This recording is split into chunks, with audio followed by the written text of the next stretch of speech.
sobre cada trabajo, sobre cada negocio, sobre cada empresa, sobre todo lo que mis hermanos hacen y reciben, Señor, para vivir.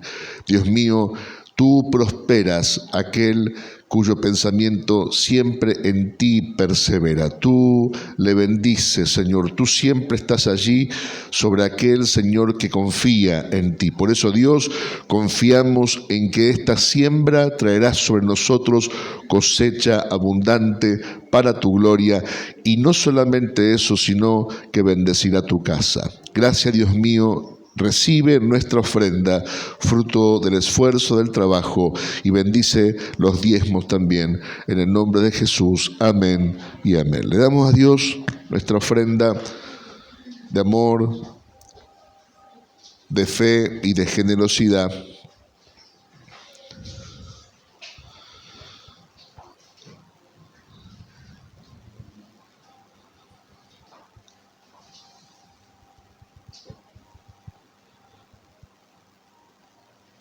Y vamos a compartir la palabra de Dios en el Evangelio de San Juan, capítulo 11, versículo 11 también en adelante.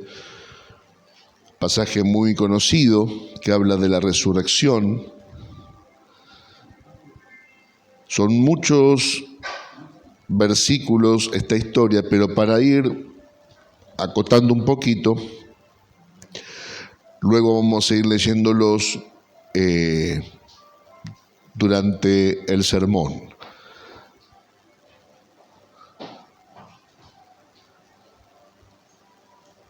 Aquí en mi espalda va a estar proyectado también capítulo y versículo para los que no tengan su Biblia a mano. Dice: dicho esto, les dijo después: nuestro amigo Lázaro duerme, mas voy para despertarle. Dijeron entonces sus discípulos: Señor, si duerme, sanará. Pero Jesús decía esto de la muerte de Lázaro, y ellos pensaron que hablaba del reposar del sueño. Entonces Jesús les dijo claramente: Lázaro, ¿qué dice? Ha muerto, claramente. Y me alegro por vosotros de no haber estado allí para que creáis, mas vamos a él. Entonces dijo Tomás, llamado Dídimo, a sus condiscípulos: vamos también nosotros para que muramos con él. Vino pues Jesús y halló que hacía ya 4 días que Lázaro estaba en el sepulcro. Betania estaba cerca de Jerusalén como a 15 estadios, y muchos de los judíos habían venido a Marta y a María para consolarlas por su hermano. Entonces Marta, cuando oyó que Jesús venía, salió a encontrarle, pero María se quedó en casa. Y Marta dijo a Jesús: Señor, si hubieses estado aquí, mi hermano no habría muerto. Oramos y le pedimos a Dios su bendición. Padre, oramos por tu palabra. Te damos gracias por ella. Gracias por estar en medio nuestro. Gracias porque tu palabra, al paso del tiempo, sigue siendo fiel. Gracias porque a pesar, Señor, de todas las cosas, en ella encontramos refugio. En ella, Señor, sigue habiendo poder, sigue habiendo eficacia y sigue habiendo vida. Dios mío, que la vida que hay en ella nos alcance y la eficacia que hay en ella produzca el cambio tan necesario en nosotros. En el nombre de Jesús, bendice nuestras vidas en este día para la gloria tuya. Amén y amén. Esta palabra que, a pesar de ser conocida y de haber estado en tantos lugares en cuanto a la resurrección de Lázaro, hasta conocida por por los incrédulos, podemos decir, ¿no? Conocidas por la gente que ni fu ni fa con Dios. Usted puede parar cualquier incrédulo en la calle y le pregunta, ¿conoce la historia de Lázaro, el hombre que resucitó? Y le va a decir que sí. No creerá, pero le va a decir que conoce la historia. Y esta historia, según lo que está escrito,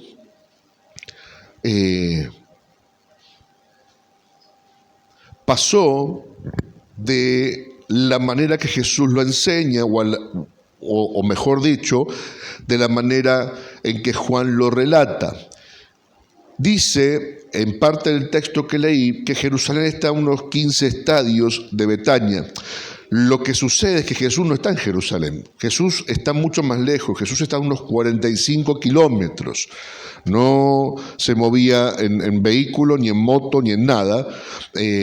Ese detalle de lo cercano a Jerusalén era lo cercano a la gran ciudad, que por eso mucha gente había ido, porque lo conocían a este hombre y conocían a su familia. Por lo tanto, hace ese detalle Juan, pero Jesús estaba a 45 kilómetros, 45, 47 aproximadamente. Quiere decir que no estaba cerca, por lo menos a un día de a pie, ¿no? Por lo menos a eso. Y la información que él recibe, todos la conocemos, que el que tú amas está enfermo. Ese fue el mensaje que Jesús recibe, el que tú amas. Pero con el paso del relato, Jesús va a cambiar ese prefijo o ese nombre con el que tú amas por el nombre de amigo. Y ahí vamos a llegar con la ayuda del Señor.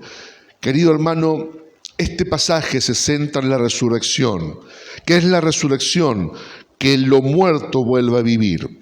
Y yo quiero hablar justamente de eso. Quiero alentarte con esta palabra por aquellas cosas que uno cree muertas, es decir, cree que ya no tienen solución, porque lo imposible se compara directo con la muerte, porque todo dicho popular incluso dice, todo tiene solución menos ¿qué cosa?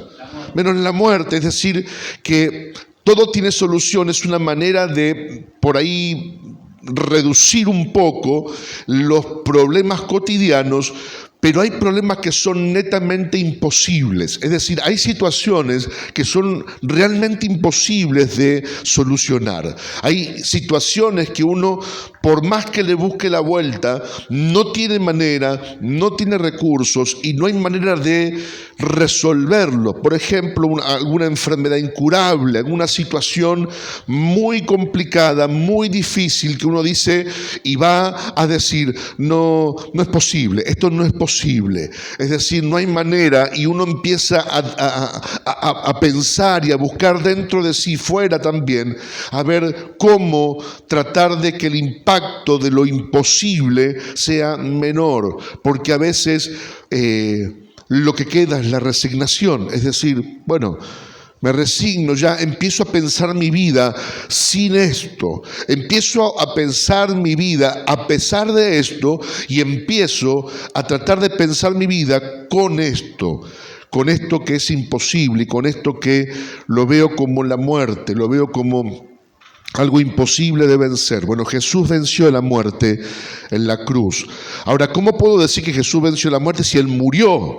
Ahora, sí, venció la muerte porque la muerte, aquí hay lugar, porque la muerte, vení, aquí adelante hay lugar.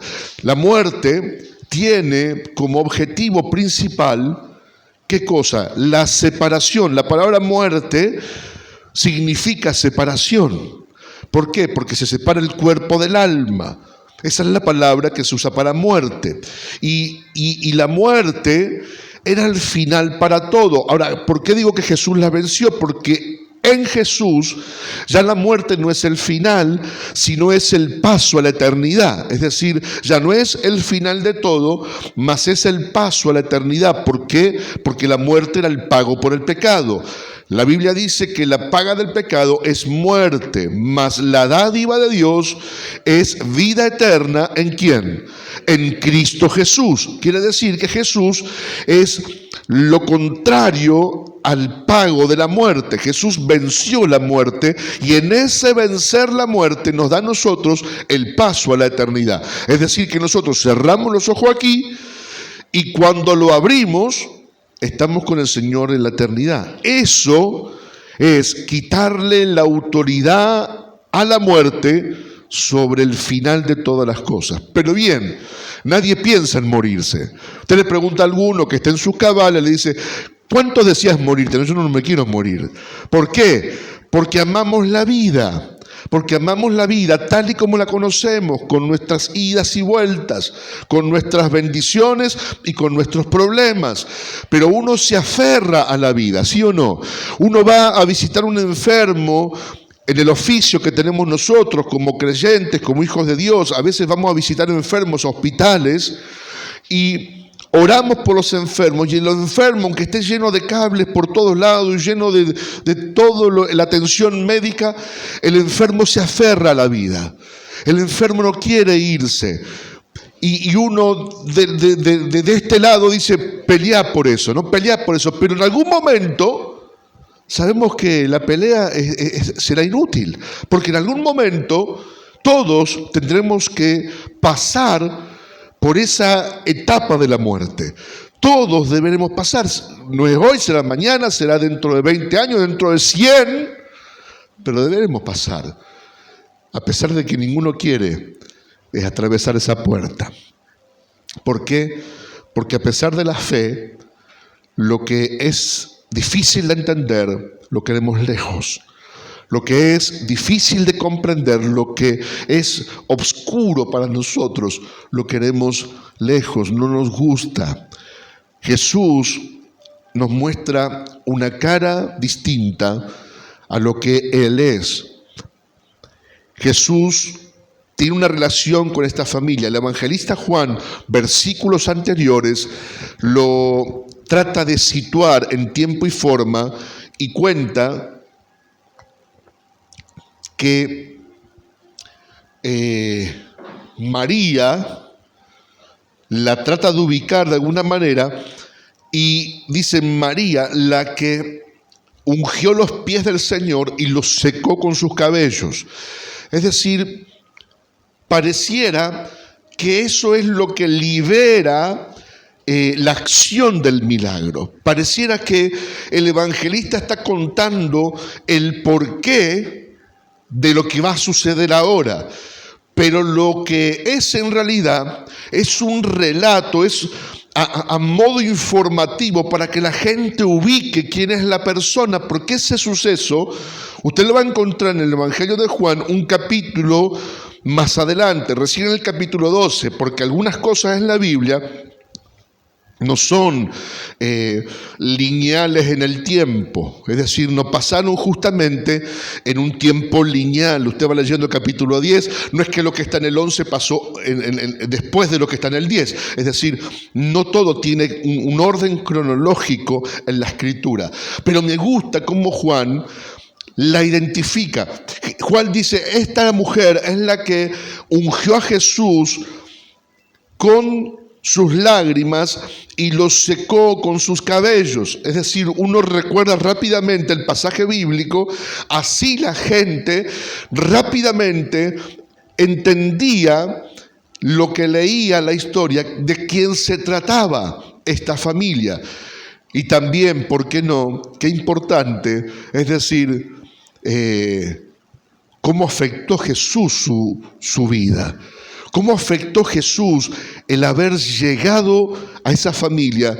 Que la mujer tiene ese acto de amor natural que solo le sale del alma, de ir hasta los pies del Señor y llorar a sus pies. Eso era un atrevimiento.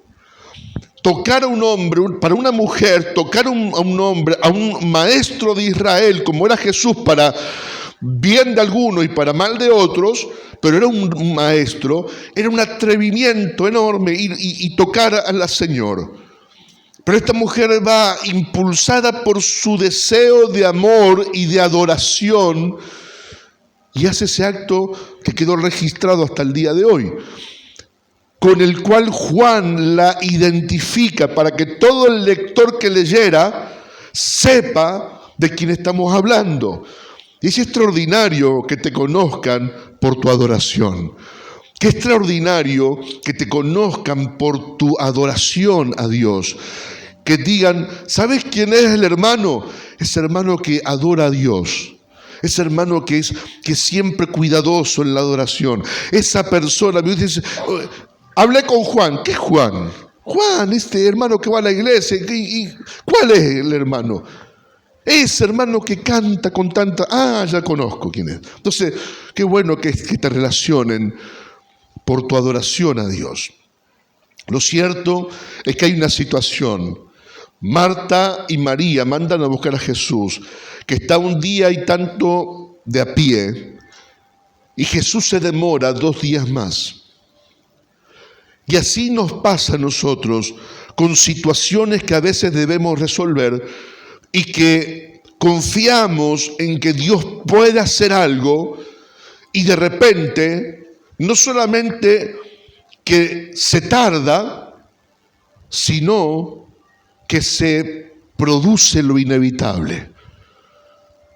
No solamente se tarda Dios, sino que se produce lo inevitable. Lo que yo tanto temía, pasó. Y ahí es como que aunque uno diga, yo sigo creyendo, es como que la fe se estruja un poquito.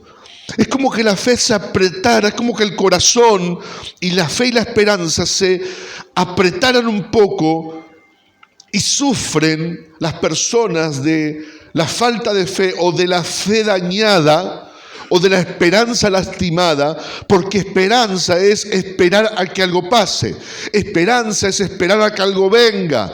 Y de repente estoy esperando a Jesús, el que yo conocí, el que yo adoré, postrada ahí a los pies, el que yo conocí, que no falla nunca, que es un maestro distinto a todos, lo mandé a buscar.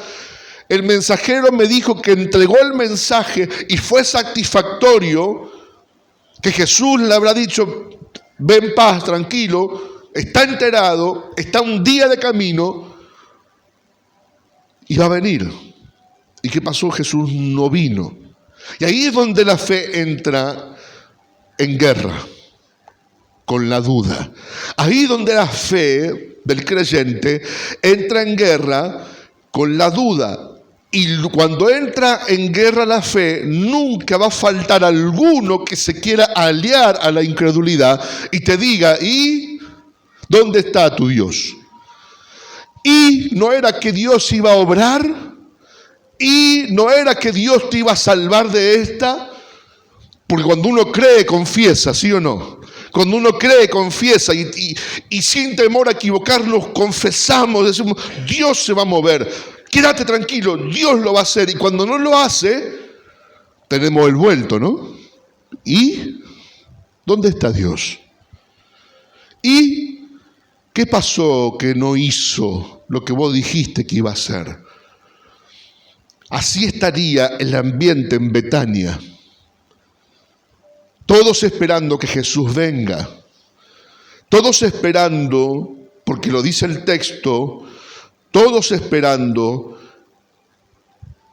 El texto dice que algunos judíos decían, ¿no pudo este que abrió los ojos del ciego haber ayudado a su amigo? ¿No pudo este haber hecho algo por Lázaro? ¿No pudo este haber estado en tiempo y forma?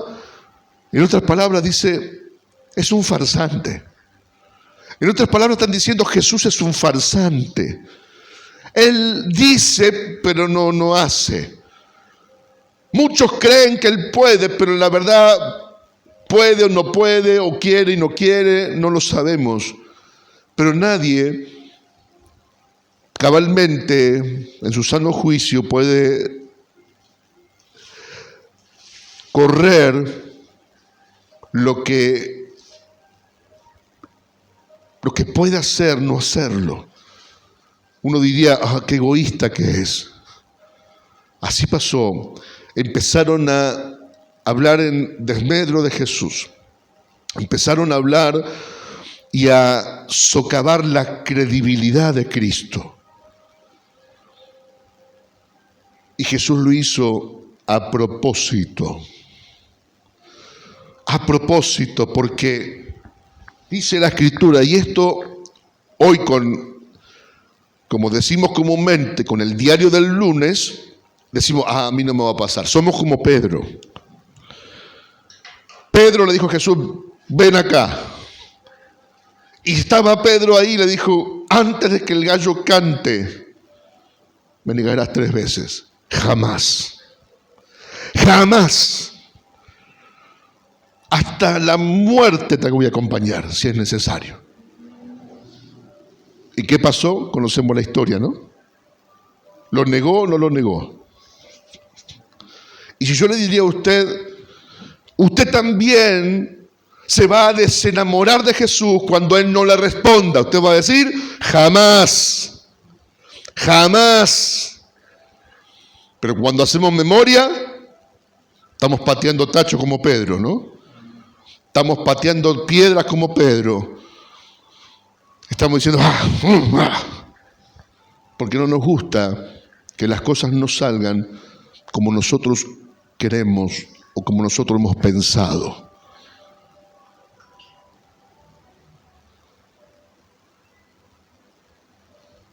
Es triste, pero es así. Nuestra carne se pone en enemistad continua con la fe. Y la fe y la esperanza, cuando se conjugan en algo que es meramente imposible, la carne cumple un papel fundamental, porque está siempre queriendo salir y usted con la fe trata de machacarla para que no salga.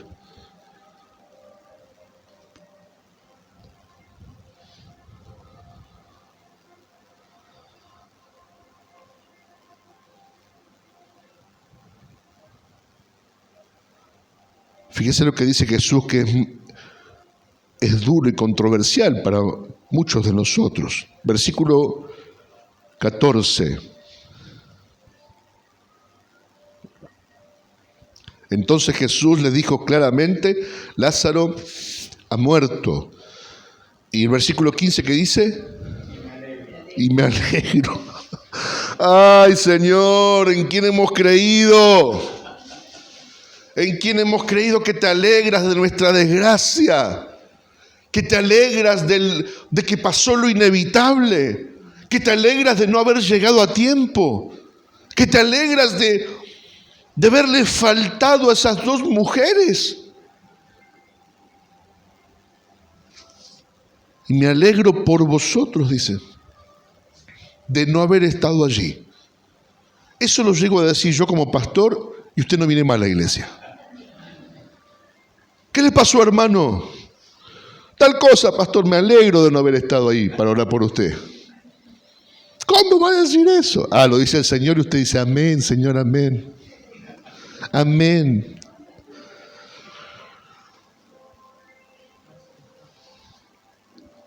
Y me alegro por vosotros. Jesús dice cosas muy duras a veces. ¿Pero a quién se las dice? ¿A Marta? ¿A María? ¿A los judíos? ¿A quién se las dice? A los discípulos. Si usted es discípulo, tiene que estar preparado para escuchar respuestas como estas. No mías, del Señor. Cuando el Señor te dice no. Cuando el Señor usted dice, Señor, por favor, y no hay respuesta. Señor, me alegro que te pase. Usted tiene que, como discípulo, estar preparado para estas respuestas. Porque si no, usted es un niño mimado, una niña mimada, que todavía está en el preescolar del Señor, y que para el preescolar es todo caramelos, chocolates y chupetines. Usted va al preescolar o al jardín de infantes o a las guarderías y la maestra no está con el atlas y con un mapa de la Argentina para los niños. No, con canciones, con caramelitos, con alguna merienda. Hasta tienen colchonetas para dormirse una siestita los niños, ¿sabía? Yo no sabía.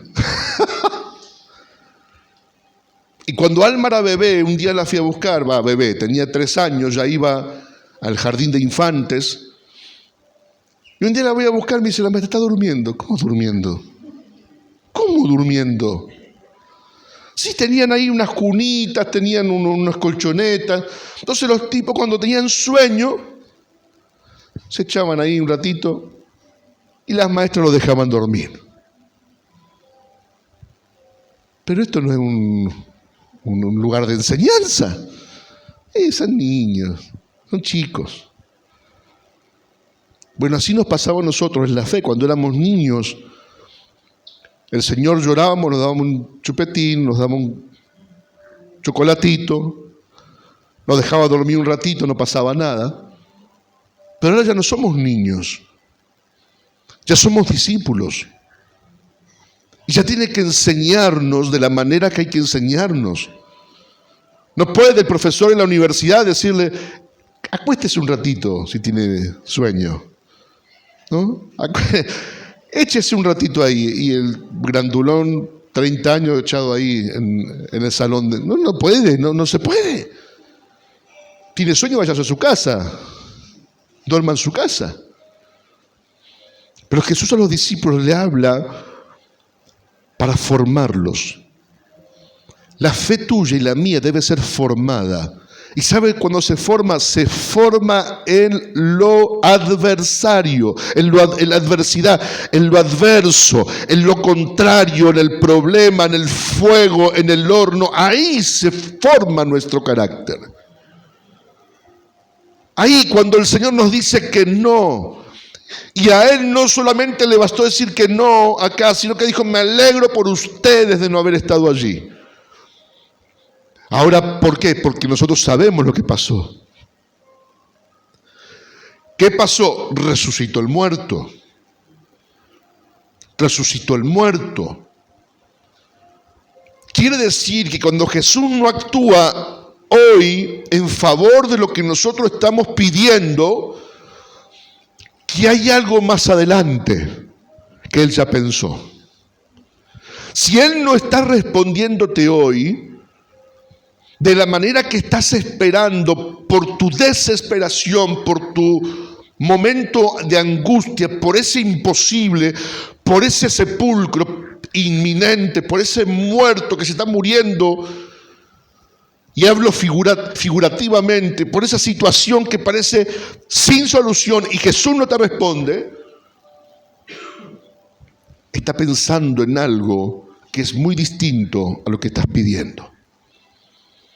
Siempre sus pensamientos estarán por encima de los nuestros. Siempre Él estará delante de nuestro mañana, cuando nosotros todavía estamos renegando hoy. Y esa situación es la que leemos aquí a lo largo de estos 20 o 30 versículos. Una situación que no podía estar peor. Y Jesús diciéndole a sus discípulos claramente, Lázaro ha muerto y yo me alegro de no haber estado allí. Y ya Tomás después tira tiro al aire para ver si le pega alguna bendición. Dice, vamos para morir también nosotros con él. Cosas tontas, ¿no? Cosas tontas que a veces uno dice, queriendo entender todas las cosas y no entendemos nada de lo que el Señor está hablando. Queriendo entender algo, y si me subo a la revelación de Cristo, a ver si... No, Tomás quedó desubicado allí, sin entender lo que Jesús había dicho y sin entender lo que iba a hacer. Pero bueno, lo intentó. Pero Jesús llega hasta el lugar. Jesús llega hasta el lugar y ahora empieza a tratar con María.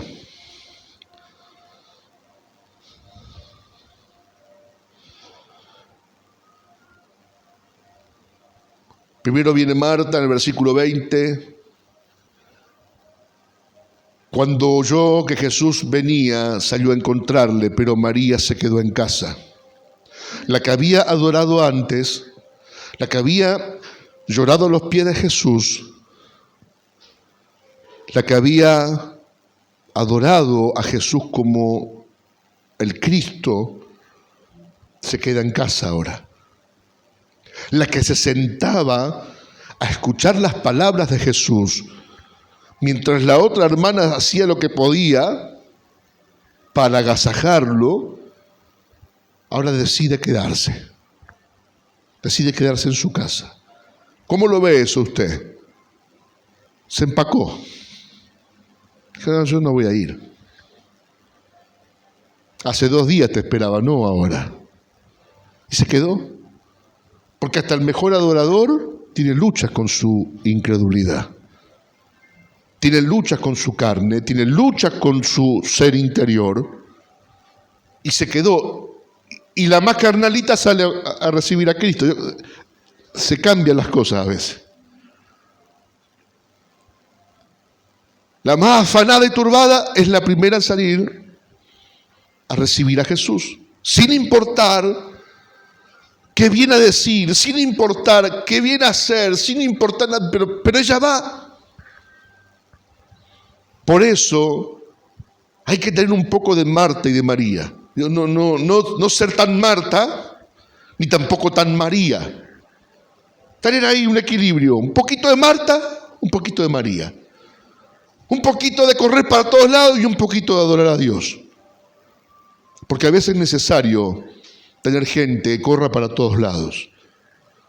En el reino, en la obra de Dios, es muy necesario gente que corra para acá, que corra para allá, que corra, que suba, que baje. Pero también hay gente que adora al Señor. Y ahí viene lo del versículo 21. Señor, si hubieses estado aquí, mi hermano no habría muerto. Eso es una gran verdad. Yo lo creo así también. Si él hubiera estado allí, Lázaro no habría muerto. Pero ¿cuál era la idea? Que muriera. Y eso a nosotros no nos entra. Nosotros lo leemos acá porque conocemos el final, pero no nos entraría en ninguna de nuestras cabezas. Si usted está buscando, ay Señor, necesito un alquiler porque me echan de mi casa, que te echen. Y dice, pero no, ¿qué hago ahora? Que te echen, que se te termine, que te expulsen. Y uno dice, Dios no tiene corazón, Dios no me ama tanto. Y faltan 2 días, 3 días, un día, y llegó el día y tenés que agarrar tus cosas e irte. Y por ahí Dios tiene tu casa propia preparada. Pero no lo sabes hasta que no pasás por el valle que Él te preparó. Porque tu fe debe ser forjada en ese valle. Él no anda regalando chocolatines y milagros por ahí. El milagro debe ser forjado en una persona que cree. Debe ser trabajado el milagro. Un milagro debe ser recibido por alguien que forjó su espíritu bajo la lucha, bajo el fuego de la prueba. Dios no te regalará milagros porque sí. Aunque existen milagros soberanos, no quiero ser un mentiroso. Existen milagros que hagas lo que hagas, Dios ya determinó hacerlo y lo hará. Pero trabajará en tu fe.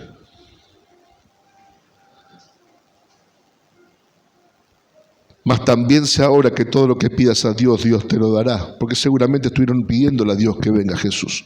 Y Jesús vino, 2 días tarde, pero vino.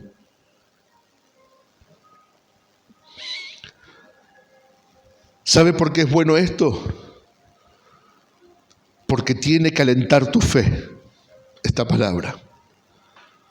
Tiene que alentar tu fe y no desfallecer en tu oración y en tu pedido. No tienes que desestimar tu oración, menospreciarla, ni agarrar tu esperanza y desecharla, porque nunca aquel que ha creído en el Señor será avergonzado. Nunca, jamás. Nunca tu esperanza puesta en Cristo será inútil. Si Él te está impulsando a creer en algo, es porque algo tiene pensado, y en ese trayecto y en ese camino de esperanza que Él te está impulsando, porque la fe es un don de Dios y no puedes creer si Él no te impulsa fe, si Él no te respira fe. No podrás creer. Si Él te está impulsando a creer en algo y a esperanzarte en algo, sigue creyendo en eso que Él te está impulsando. Sigue esperanzándote, porque hay un plan que tiene que, como está mucho más alto que tu capacidad de entender, te hace y te resulta difícil, pero sigue creyendo que tarde o temprano verás la gloria de Dios en lo que está Dios impulsándote a creer y a esperanzarte. Lo que está muerto puede volver a la vida si es lo que Jesús te dijo que haría.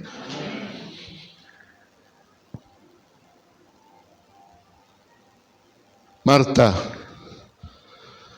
yo soy la resurrección y la vida. Verso 24. Yo sé que resucitará en el día postrero. Marta, tu hermano resucitará. ¿Vieron que hay cosas que no estamos preparados para escuchar?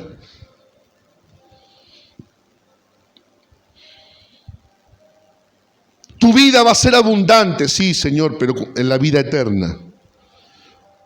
Hay bendiciones y hay milagros que no estamos preparados para digerir. Ella no estaba preparada para escuchar que su hermano volvería a la vida inmediatamente.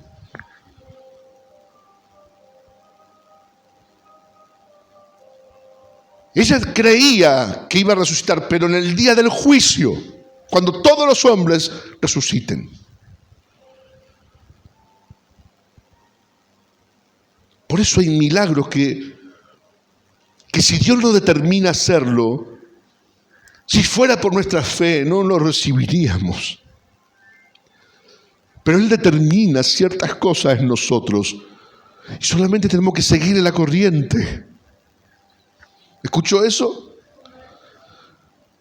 Dios determina cosas en nosotros que solamente debemos seguir la corriente porque no estamos ni siquiera preparados para digerirlas y creerlas y entenderlas. Marta, tu hermano resucitará. Sí, ya sé, en el día postrero. Marta, yo soy la resurrección y la vida. El que cree en mí, aunque esté muerto, vivirá.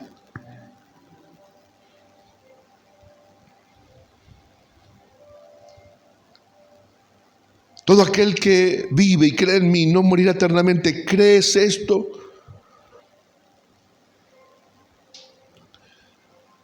Y ahí Marta se sintoniza y dice, sí, Señor, yo he creído que tú eres el Cristo, el Hijo de Dios que has venido al mundo. Ahí le dice, Marta, yo creo que tú puedes hacer todo lo que dices que puedes hacer. Que yo lo entienda es otra cosa. Yo no entiendo cómo, ni por qué, ni cómo. Habiendo dicho esto, fue y llamó a María, su hermana, diciéndole en secreto, el Maestro está aquí y te llama. Adoradora. Vos que andás en las nubes de la adoración y estás acá empacada, el Señor te llama. ¿Y qué hace? Tiene que ir, porque el Señor la mandó a llamar. Ella cuando lo oyó se levantó deprisa y vino a él. Jesús todavía no había entrado en la aldea, sino que estaba en el lugar donde Marta la había encontrado. Entonces los judíos que estaban en casa con ella y la consolaban, cuando vieron que María se había levantado deprisa, y había salido, la siguieron diciendo: va al sepulcro a llorar allí. Ya lloró acá, ahora va a llorar allí. María, cuando llegó a donde estaba Jesús, al verle, se postró a sus pies diciéndole: Señor, si hubieses estado aquí, no habría muerto mi hermano. Es que ese era el comentario de la casa. Ese era el comentario de la casa, de todos los espirituales, de los adoradores, de los amigos, de los judíos, de los religiosos, todos diciendo: ¿y dónde está Jesús? ¿Viste? Le hiciste de comer, tanta cosa diste, tanta plata gastaste en el banquete y ni vino. Viene ahora que está muerto. Porque esto usted tiene que sazonarlo con mucho respeto. Imagínese lo que se decía a la espalda de Jesús. Esto está sazonado con mucho respeto y reverencia. Si hubieras estado aquí, mi hermano no hubiera muerto.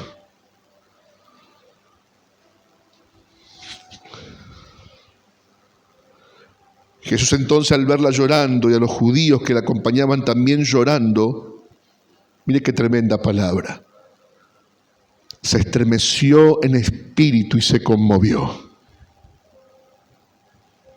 Desde que él salió hace 2 días atrás, ya había determinado resucitar a Lázaro. ¿Se entiende esto, no? 2 días atrás, él porque dijo: vamos a despertarle. Él ya había determinado, él dijo: esto es para la gloria de Dios. Esto es para que el Hijo sea glorificado, lo que pasa acá. Pero no por eso, no por la revelación de lo que iba a ser, no deja de conmoverse. No por lo que ya sabe Dios que va a hacer contigo, con tu familia, no deja de tener compasión por nosotros. No deja de conmoverlo tu aflicción, no las lágrimas de cocodrilo. Hay gente que hace y llora.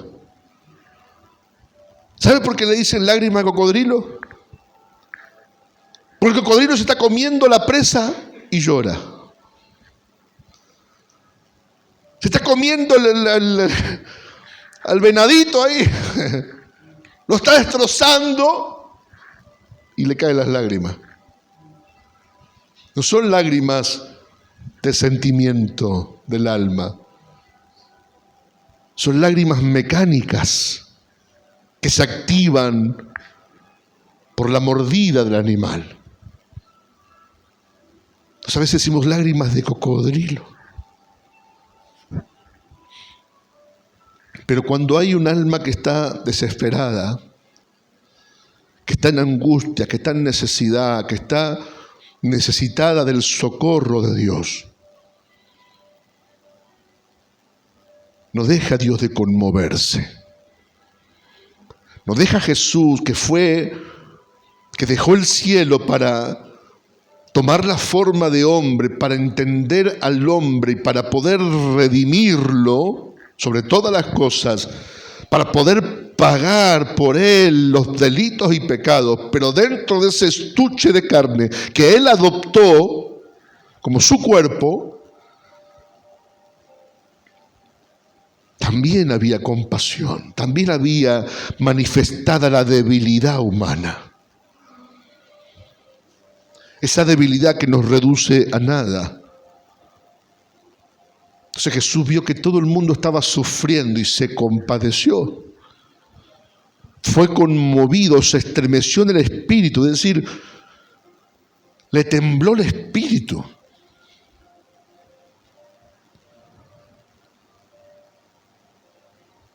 Y dijo: ¿dónde lo pusiste?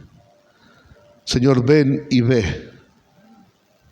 Y mientras iban caminando, los llevan al sepulcro. Y Jesús, mirando el sepulcro, se pone a llorar. Mirando el sepulcro,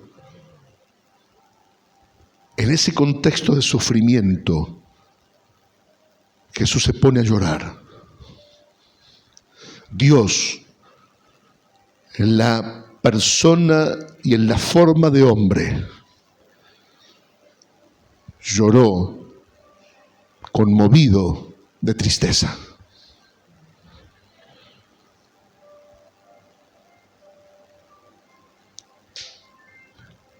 Dijeron entonces los judíos: mirad cómo le amaba. Mirad cómo le amaba. Y algunos de ellos dijeron: no podía que ahora llora tanto, que abrió los ojos al ciego, haber hecho también que Lázaro no muriera.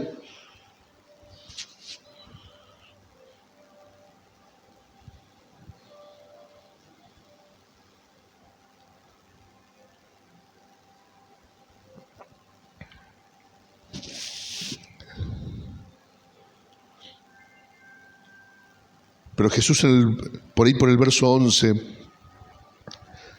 le dice: nuestro amigo. ¿Se acuerda cuando Él se reúne con los discípulos y le dicen: ya no les llamaré más siervos, ya les llamaré ahora amigos? Porque los eleva a un nivel mucho mayor de amor. Porque los amaba como siervos. El siervo ama a su señor, sí. El señor ama a su siervo, sí. Pero cuando este siervo ya no va más, ponen a otro, ¿sí o no? Te puede amar mucho, pero el siervo a la larga puede ser reemplazado. Envejece, no puede levantar las cosas, no puede servir, no puede trabajar. Te queremos mucho, pero te jubilamos y te ponemos a otro que sí pueda. Y a tu vida por ahí. Pero el amigo es el amigo. Los amigos pueden pasar los años y seguirán siendo tus amigos. Pueden envejecer, seguirán siendo tus amigos. Y los seguirás amando.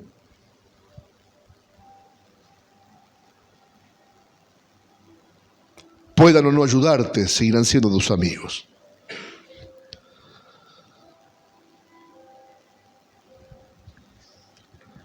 Jesús, profundamente conmovido, otra vez vino al sepulcro. Porque lo estaba mirando de allá. Cuando dice: ¿dónde lo pusieron allá? Mira.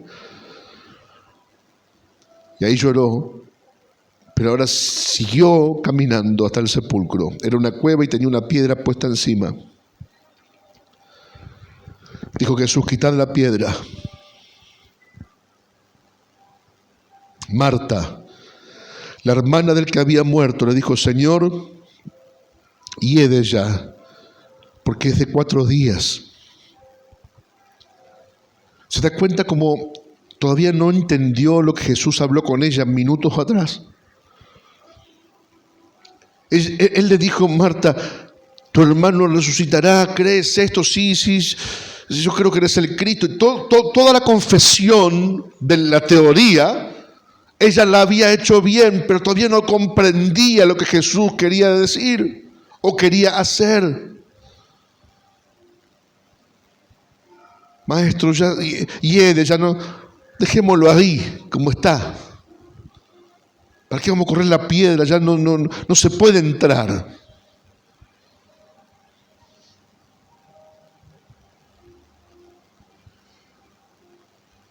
Y Jesús, nuevamente firme: ¿no te he dicho que si crees verás la gloria de Dios? ¿No te lo he dicho ya? Tenemos que volver a hablar de lo mismo.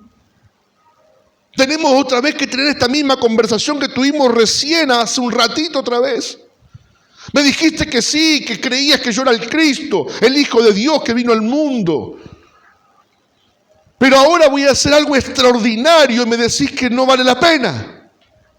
Que no se puede porque ya lleva 4 días.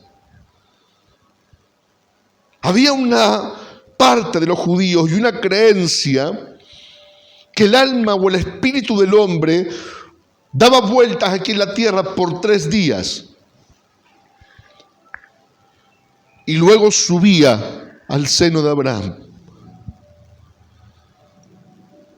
Tiene una parte muy fuerte de los judíos, en la parte de espíritus, la parte de ángeles. Entonces ya había pasado el tercer día, ni siquiera era posible una resurrección, porque su espíritu ya no estaba aquí, ya estaba arriba en el seno de Abraham. Jesús tiene que reprender la incredulidad de Marta, como reprende la incredulidad nuestra continuamente.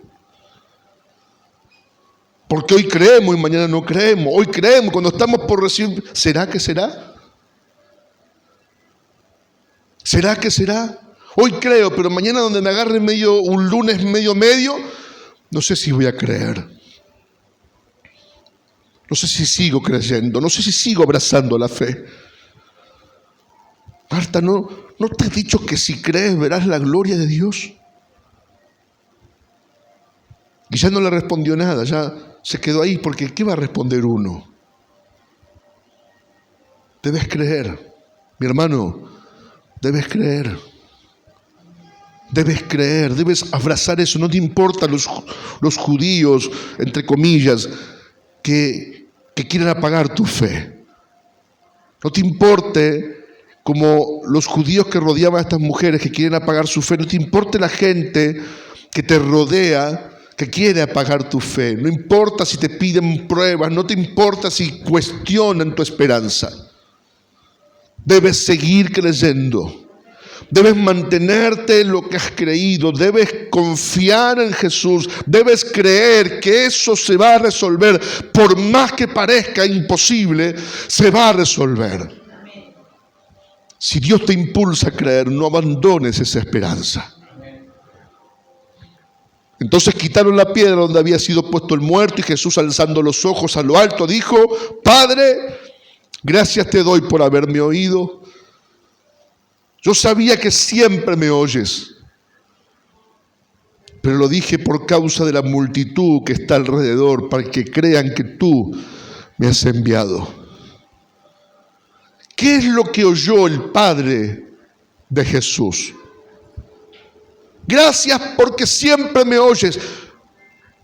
Gracias, Señor, por haberme oído. ¿Cuándo es que oró él? ¿Qué es lo que oró? ¿Qué le pidió al Padre? No lo sabemos. No lo sabemos. Porque hay una oración en el secreto allí que iba a ser manifestada delante de todos. Eso muestra que hay una oración antes de todo. Hay una petición, hay una búsqueda de un milagro por parte de Jesús, diciéndole: Padre, necesito ir a resucitar a Lázaro. Padre, necesito que esto pase. Quiero que la vida de ese hombre vuelva. Padre, voy a ir y ese hombre vivirá. Padre, gracias por haberme oído. Yo sabía, fíjese, habla todo en términos pasados. Gracias por haberme oído. Yo sabía que siempre me oyes, pero lo dije por causa de la multitud que está alrededor, para que crean que tú me has enviado. Y habiendo dicho esto, clamó a gran voz: Lázaro, ven fuera. De la puerta del sepulcro le pegó el grito y lo sacó.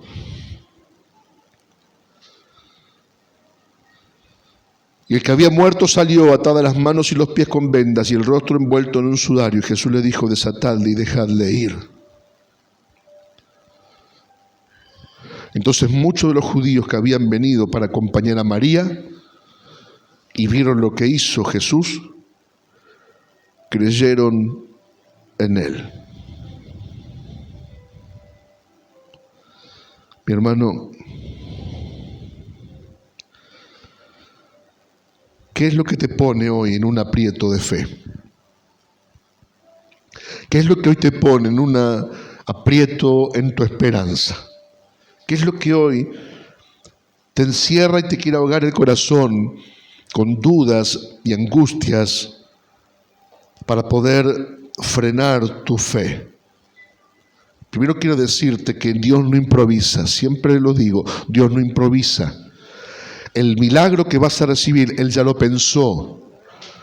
No lo improvisa, Él se compadece de ti, Él puede estremecerse en compasión por tu situación, por tu presente, pero lo que Él va a hacer contigo ya lo determinó desde la eternidad. Él no hace cosas porque le tocaste en una fibra del corazón ahora. Él no hará cosas ahora porque te tires a llorar al piso y digas, Señor, por favor, y Dios diga, bueno, no, ya lo iba a hacer, ya lo había pensado, ya te iba a favorecer con eso, porque Él está en nuestro mañana y te está impulsando a que pelees por tu milagro, te está impulsando a que te mantengas firme y crédulo, te está impulsando a que resistas todo el entorno que te quiera arrastrar a la incredulidad. Él te está impulsando para que llegues hasta el final, para ver su gloria. No está jugando ni improvisando con milagros, ya lo pensó. Y ese milagro imposible, no de que te dolía la rodilla y ya no te duele, no de que la cintura, no, milagros de imposibles, de situaciones sin resolver, imposibles de resolver, que no tienen vuelta atrás. Déjelo obrar a Jesús. Si Él te está impulsando a creer, súbete a ese tren. Súbete a ese tren, porque Él ya lo pensó y quiere llevarte hasta la estación terminal y mostrarte su gloria allí. Póngase en pie, por favor, si puede hacerlo.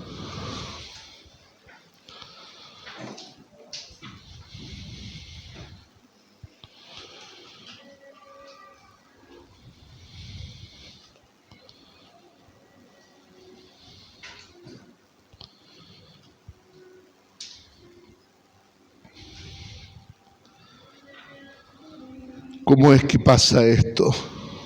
¿Cómo es que me pasa esto? No se pregunte así, ¿por qué?